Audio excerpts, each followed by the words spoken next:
Hey, my name is Ryan, and this is Ask the Pastor. I take questions from the internet as a way to connect with people. I hope you'll send me questions.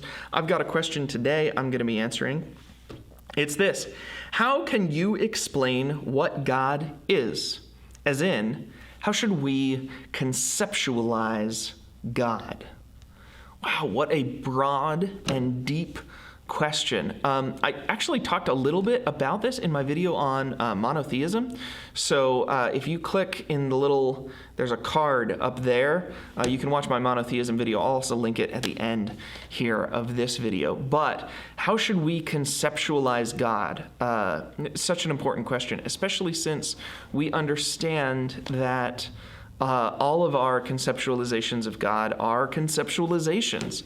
All of the words we use about God, the Greek for words about God is theology.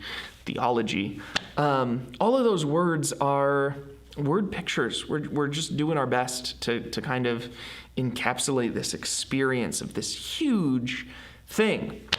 So some of the most traditional word pictures are the picture of God as Father, the picture of God as Savior, the picture of God as King, the picture of God as Warrior, the picture of God as Mother, the picture of God as Creator, God as the one that creates all things.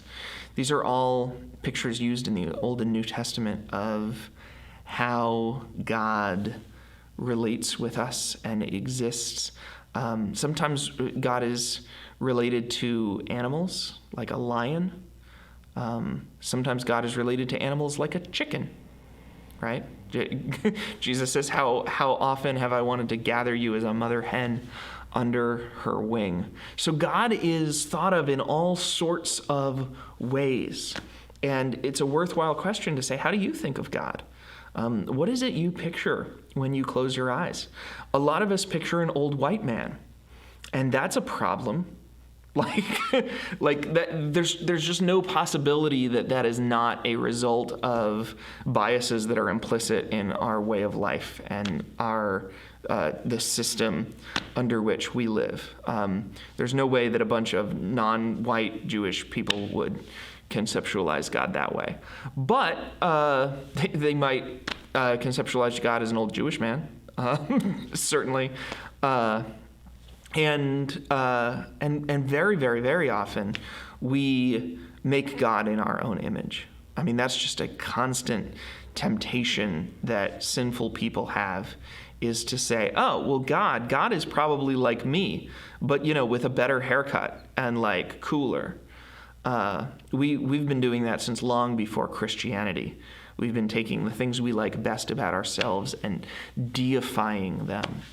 So let me get back to the root of the question, which is, how should we conceptualize God? What is the best way for us to conceptualize God? And I think that is a really worthwhile question. I think I've been exploring a lot because I have a lot of love for atheists. I just think atheists are really cool. I'm not an atheist, but I could see being one, and I think it's an interesting kind of way to think about the world, and I think it's interesting to try to relate the ideas that I have about God to someone with that worldview. And so one of the ways I think about God is as the best. God is just the best thing. So in that way, there's nobody who doesn't believe in any God. Not believing in God is like not believing in a best.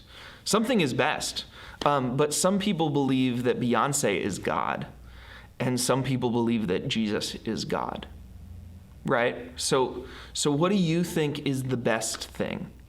Another way that I've sometimes tried to conceptualize God is to conceptualize God as that loving center of the universe, right? So we see that in like New Age thought. Occasionally people who are like, oh, I'm spiritual but not religious, buy my essential oils, want to say like, oh, the universe is guiding me, and they'll personify the earth or personify the cosmos.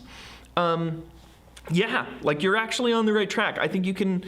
So what controls all of everything? What is beneath it all? What is in the middle? And the Christian conception is that the thing that is at the middle, the thing that is most essential, most true, most in charge of the universe is a loving thing. It's not a, and that's why we don't use the word thing usually, right? To say a loving thing is to contradict. It's a loving person. It's something that actually has a will, that actually has an ability to think and to relate. But whatever that is, whatever the most important, most central, like guiding principle, God particle, that's one way that we can reach into and conceptualize God. So those are two I would give you, and then I just want to give you a third one, which is to say Jesus. The best way we sinful, fallen, broken people have to conceptualize God imperfectly is through the man of Jesus Christ.